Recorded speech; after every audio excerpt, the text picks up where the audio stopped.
తాకట్లో ఉన్న బంగారాన్ని విడిపించి ఆ రోజున మార్కెట్ ధర కట్టి మిగిలిన డబ్బును మీకు అందిస్తుంది కొమ్మూరి గోల్డ్.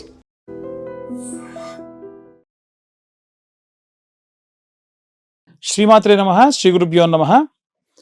మే 15 నుండి 31 వరకు ద్వాదశ రాశుల వారికి కూడా గోచార రీత్యా విద్యార్థులకు, గృహిణులకు, వ్యాపారస్తులకు, రైతులకు, రాజకీయ నాయకులకు, వృద్ధాప్యంలో ఉన్న వారికి విడివిడిగా ఎలా ఉండబోతుంది, ఏ గ్రహ సంచారం వల్ల వీరికి ఇబ్బంది కలుగుతుంది అనేటువంటి విషయాల్ని ఇప్పుడు మనం తెలుసుకుందాం. కుంభరాశి వారికి సంబంధించి ఈ గ్రహస్థితుల ప్రభావం వలన కుంభరాశి వారిలో రకరకాలైనటువంటి ఇబ్బందుల పాలయ్యేటువంటి పరిస్థితులు గోచరిస్తూ ఉన్నాయి.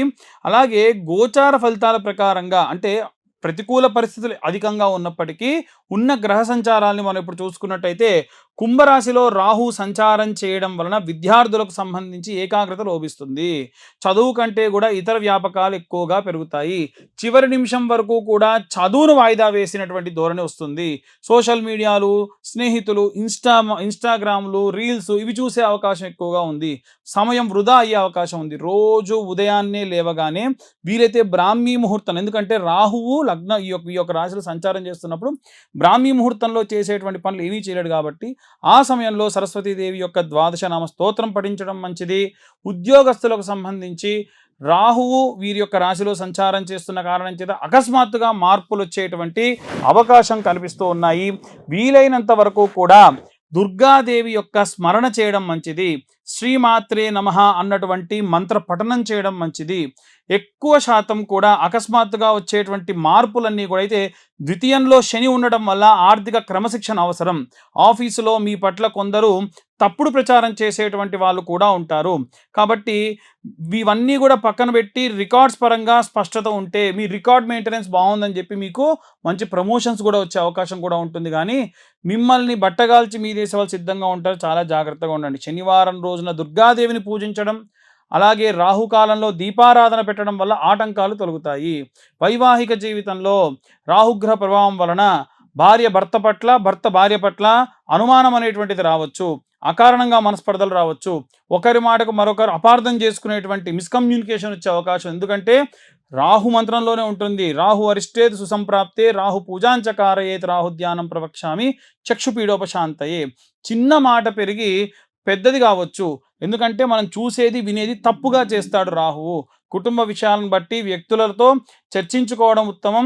శుక్రవారం రోజున అమ్మవారి కుంకుమార్చన చేయడం మంచిది. లలితా సహస్రనామ పారాయణం చేయడం వల్ల సఖ్యత అనేటువంటిది పెరుగుతుంది. వివాహం కోసం ఎదురు చూసేటువంటి వారికి సంబంధించి రాహు వీరి యొక్క రాశిలో సంచారం చేయడం వల్ల వివాహ ప్రయత్నాలు అయోమయం నెలకొనే అవకాశం ఉంది. నిర్ణయాలు తీసుకోవడంలో జాప్యం, అంటే మంచి అబ్బాయిని చెడ్డ అబ్బాయి అనుకొని అది జాప్యం అవ్వచ్చు. వచ్చిన సంబంధాలన్నీ సరిగ్గా అంచనా వేయలేకపోవచ్చు. పెద్దల సలహాలు తీసుకోవడం వల్ల చాలా మంచిది. మంగళవారం సుబ్రహ్మణ్యేశ్వర స్వామిని పూజించడం చాలా మేలు చేస్తుంది. రైతులకు సంబంధించిన విషయానికి వస్తే వ్యవసాయ రంగంలో ఉన్నటువంటి వారికి సంబంధించి మిశ్రమ ఫలితాలు గోచరిస్తూ ఉన్నాయి. అకస్మాత్తుగా వచ్చేటువంటి మార్పులు, అంటే వాతావరణంలో వచ్చేటువంటి మార్పులు లేదా మార్కెట్లో వచ్చేటువంటి సంక్షోభం వల్ల వచ్చే మార్పులు కొంత ఆందోళన పెరుగుతుంది. కొత్త రకం విత్తనాలు లేదా ఎరువుల వాడకం వల్ల ఆశించిన ఫలితం రాదు. ప్రయోగాత్మకమైన పనులు చేయవద్దు. పాత పద్ధతులే మేలు అనేటువంటి అభిప్రాయానికి వస్తారు. భూమిపుత్రుడైన కుజుడు అనుగ్రహం కోసం సుబ్రహ్మణ్య అష్టకం పఠించడం మంచిది. గృహిణులు, ఇంట్లో ఉండే ఆడవాళ్ళు ఎవరైతే ఉన్నారో కుటుంబ బాధ్యతలతో పాటు మానసిక ఆందోళన కొంత పెరుగుతుంది. నిద్రలేమితనము, నిద్రలో ఉలిక్కిపడము, ఆరోగ్యం పట్ల ముఖ్యంగా తలనొప్పి లేదా కంటి సమస్యల పట్ల జాగ్రత్త అవసరము. ఇంట్లో వస్తువులు అకస్మాత్తుగా పోవడం లాంటివి జరగవచ్చు, పాడవడం జరగవచ్చు, రిపేర్ అవ్వడం జరగవచ్చు. కాబట్టి వీటి వల్ల ఖర్చు ఎక్కువ అయ్యే అవకాశం ఉంది. నిత్యం ఇంట్లో దీపారాధన చేసి శివలింగానికి అభిషేకం చేస్తే ఈ యొక్క అపశాంతులన్నీ, అంటే అపకీర్తి, మనశ్శాంతి లేకపోవడం అన్ని తొలగిపోయి మనసు ప్రశాంతంగా ఉంటుంది. రాజకీయ నాయకులకు సంబంధించి ప్రజాదరణ పెంచుకోవడానికి చేసేటువంటి ప్రయత్నాలన్నీ ఫలిస్తాయి. అయితే రహస్యంగా శత్రువుల పట్ల అప్రమత్తంగా కూడా ఉండాలి. వింత వింత ప్రయోగాలు లేదా కొత్త వ్యూహాల వల్ల ప్రజల్లో గుర్తింపు వస్తుంది. అలాగే ప్రయాణాలు కూడా లాభిస్తాయి. ప్రతిరోజు కూడా ఆదిత్య హృదయం చదవడం వల్ల విజయం చేకూరుతుంది. సినిమా, మాస్ మీడియా రంగాల వారు రాహుగ్రహ ప్రభావం వల్ల ఈ రంగం వారికి ఏంటంటే సృజనాత్మక పతాక స్థాయిలో ఉంటుంది. కొత్త ఆలోచనలు కూడా పెరుగుతాయి. ఊహించినటువంటి విధంగా పెద్ద ప్రాజెక్టులు చేతికి అందుతాయి. పబ్లిసిటీ పరంగా మంచి లాభాలు కూడా ఉంటాయి. అన్నపూర్ణాదేవి స్తోత్రం, అలాగే మీ యొక్క ఆర్థిక పరిస్థితి స్థిరవ్వడానికి లక్ష్మీదేవి అష్టకం నిత్యం చదవడం కూడా విశేష సత్ఫలితాలను ఇస్తుంది. వృద్ధాప్యంలో ఉన్నటువంటి వారికి సంబంధించి ఆరోగ్యంపై శ్రద్ధ వహించాలి. ముఖ్యంగా వాత సంబంధిత సమస్యలతో ఇబ్బంది పడతారు, భ్రమకు లోనవుతారు. ధ్యానం చేయడం మంచిది. పాత విషయాలన్నీ తలుచుకొని బాధపడుతూ ఉంటారు. అస్సలు ఎవ్వరిని నమ్మరు. రోజు మీకు పనిచేసే వాళ్ళు, సహాయం చేసే వాళ్ళని కూడా మీరు నమ్మరు. మనస్సును ప్రశాంతంగా ఉంచుకోవడానికి ప్రయత్నించండి. ఎందుకంటే రాహు మీ రాశిలో సంచారం చేయడం వల్ల మానసికమైనటువంటి అశాంతి కలుగుతుంది. కాబట్టి వెంకటేశ్వర స్వామి గోవిందనామాలు చదవడం మీకు ధైర్యాన్ని పెంచుతుంది. ఇలాంటి ప్రతికూల పరిస్థితులు తొలగిపోవాలంటే ఏ రెమెడీస్ తీసుకోవాలి, ఏ మంత్రం చదవాలనే విషయాన్ని ఇప్పుడు మనం తెలుసుకుందాం. ఇప్పటి వరకు ఈ రాశి వారికి సంబంధించి ఉన్నటువంటి ప్రతికూల పరిస్థితులు, అనుకూల పరిస్థితులు చెప్పుకున్నాం. మరి ఏ రెమెడీస్ చేయాలి, విద్యార్థులు ఏం చేయాలి, గృహిణులు ఏం చేయాలి, ఇలా మనం ఒక్కొక్కల గురించి మాట్లాడదాం. విద్యార్థులు ముఖ్యంగా చేయాల్సిన పని ఏంటంటే రోజు బ్రహ్మీ ముహూర్తంలో లేండి. వీలైతే మీద దక్షిణామూర్తి స్తోత్రం ఒకరోజు, గణపతి స్తోత్రం ఒకరోజు, లేదా వీలైతే హయగ్రీవుడి యొక్క స్తోత్రం ఇలా 11 సార్లు చదవండి. మీరు ఉదయాన్నే గణపతి దగ్గర గరక తెచ్చి పెట్టుకోండి. బుధవారం కానీ లేకుంటే ఇంకే రోజులో అయినా సరే, ప్రతిరోజు చేసినా మంచిదే. గరక తెచ్చి దానికి కట్టలా కట్టి 11 కట్టలు కట్టి లేదా 21 కట్టలు కట్టి ద్వాదశ నామ స్తోత్రం లేదా ఏకాదశ నామ స్తోత్రం ఏదైతే ఉంటుందో ఆ నామాలన్నీ కూడా చెబుతూ స్వామివారి పాదాల దగ్గర పెట్టండి, ఫోటో దగ్గర పెట్టండి. సంకష్టి హోమాలు జరిగినప్పుడు అమ్మగారికో నాన్నగారికో తీసుకెళ్ళి హోమంలో లేకుంటే పూర్ణాహుతిలో వేయమనండి, చాలా మంచిది. ఒకటి. రెండోది, ఉద్యోగస్తులు ఎవరైతే ఉన్నారో ఉద్యోగస్తులు వీలైతే శనగల దండని దత్తాత్రేయ స్వామి దేవాలయంలో కానీ దక్షిణామూర్తి దేవాలయాల్లో ఆయన మెడలో వేయించండి. అది కూడా గురువారం నాడు మంచి గురుబలం పెరుగుతుంది.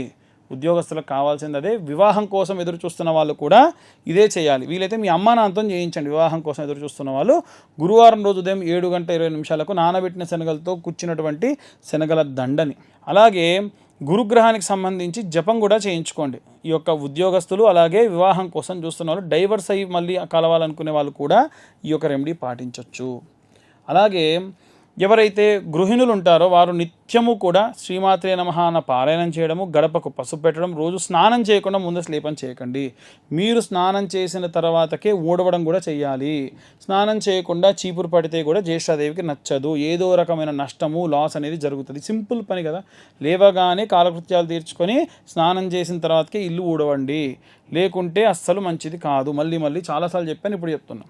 గడప పూజించుకోండి, గడపకు పసుపు పెట్టుకోండి, దేవుడి దగ్గర దీపారాధన చేయండి. భార్యాభర్తల మధ్యలో గొడవ ఉంటే భర్తతోని ఎంత గొడవ ఉన్నా సరే తీసుకొచ్చి సాయంత్రం సమయంలో దీపారాధన చేయండి. ఆవు నెయ్యితో కానీ, విప్ప నూనెతో కానీ, సంపెంగ నూనెతో కానీ ఎర్రటి ఒత్తులుగా చేసి కుంకుమతో చేసినటువంటి ఎర్రటి ఒత్తులతో దీపారాధన చేస్తే మంచిది.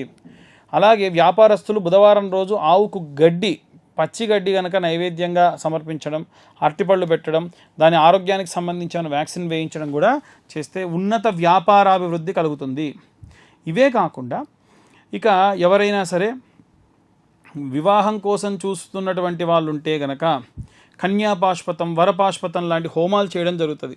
కింద నా నెంబర్ ఉంటుంది, కావాలంటే నెంబర్ కాంటాక్ట్ చేయొచ్చు. ప్రతి నెల 2వ అలాగే ఆఖరి మంగళవారంలో ఈ యొక్క కన్యావర పాష్పత హోమాలు చేస్తున్నాం. వివాహం కాని వారి కోసం ఈ యొక్క రుక్మిణి కళ్యాణం కానివ్వండి, కన్యావర పాశుపతాలు కానివ్వండి చేయించుకుంటే చాలా మంచిది. అవన్నీ కూడా మా ఆధ్వర్యంలో జరుగుతూ ఉంటాయి. ఇవే కాకుండా అవుట్ ఆఫ్ కంట్రీ వెళ్ళాలనుకునే వాళ్ళు కానీ, పొలిటీషియన్స్ కానీ ఆదిత్య హృదయం లేదా అరుణ పారాయణం చేయించడం చాలా మంచిది. రాజశ్యామల అమ్మవారికి సంబంధించినటువంటి యాగం చేయడం కూడా మంచిది. ఈ రాజశ్యామల అమ్మవారి యొక్క హోమానికి సంబంధించి పీతవర్ణం, గ్రీన్ కలర్ పంచగట్టుకొని ఈ హోమాన్ని చేయించాలి. ఇవి కూడా ప్రతీ నెల, అంటే ఒక్క రాజకీయ నాయకులకే కాకుండా ఫారిన్ కంట్రీకి వెళ్ళాలనుకున్న వాళ్ళకి, అధికరణ సిద్ధి రావాలనుకున్న వాళ్ళకి, ప్రమోషన్స్ రావాలనుకున్న వాళ్ళు కూడా ఈ హోమాలలో పాల్గొనవచ్చు. ఇవి కూడా ప్రతీ నెల కూడా ఇవి కండక్ట్ చేసేటువంటి ఆలోచనలో ఉన్నాము. ఇలా మనకు ఉన్నటువంటి ఎన్నో రకాలైనటువంటి దోషభూయిష్టమైన పనులన్నీ కూడా మనం ఈ రెమెడీస్ ద్వారా తొలగించుకోవచ్చు. రైతులకు సంబంధించి, పొలాలకు సంబంధించి ఇబ్బంది పడుతున్న వాళ్ళు చాలామంది ఉన్నారు. సుబ్రహ్మణ్యేశ్వర స్వామికి కానీ ఆంజనేయ స్వామికి కానీ అభిషేకం చేయించండి. ఆంజనేయ స్వామికి అభిషేకం చేసిన జలాన్ని కొంత తీసుకొని బాటిల్లో పెట్టుకోండి. సుబ్రహ్మణ్యేశ్వర స్వామి అంటే జంటనాగులు, రావి చెట్టు వేప చెట్టు కింద జంటనాగులు ప్రతిష్ఠించుంటారు కదా, అక్కడ మీరు అభిషేకం చేసి ఆ పాలు నీళ్లు పడ్డ మట్టి ఉంటుంది కదా, ఆ మట్టి తీసుకొని ఆంజనేయ స్వామికి అభిషేకం చేసిన నీళ్లు ఈ మట్టి మీ పొలంలో చల్లుకోండి. నైరుతి మూలలో నిమ్మకాయ కోసి పెట్టండి, గుమ్మడికాయ కొట్టి పెట్టండి. బలి కుంకుమ పసుపులు వేయకూడదు, కేవలం కోసి అలా పెట్టాలంతే. దానివల్ల పంటకు ఏవైనా సరే చెడు దృష్టి దోషం అన్నీ కూడా పోతాయి. ఒకవేళ మీకు చాలా పెద్దగా ఉందనుకోండి, దాన్ని విడివిడిగా భాగాలు ఎకరం భాగాలుగా చేసుకొని ప్రతి ఎకరానికి కూడా ఈ నిమ్మకాయ జస్ట్ ఒక నిమ్మకాయ కోసి పెట్టండి. అది మీరు ఏ వారమైనా చేయొచ్చు, సోమవారం నుండి ఆదివారం వరకు ఎప్పుడైనా చేయొచ్చు. ఈ వారం చేయాలి ఈ వారం చేయకూడదు అని ఏమీ లేదు, అలా చేయండి. దీనివల్ల రైతులందరూ కూడా మంచి అభివృద్ధి చెందుతారు, బాధపడకుండా ఉంటారు.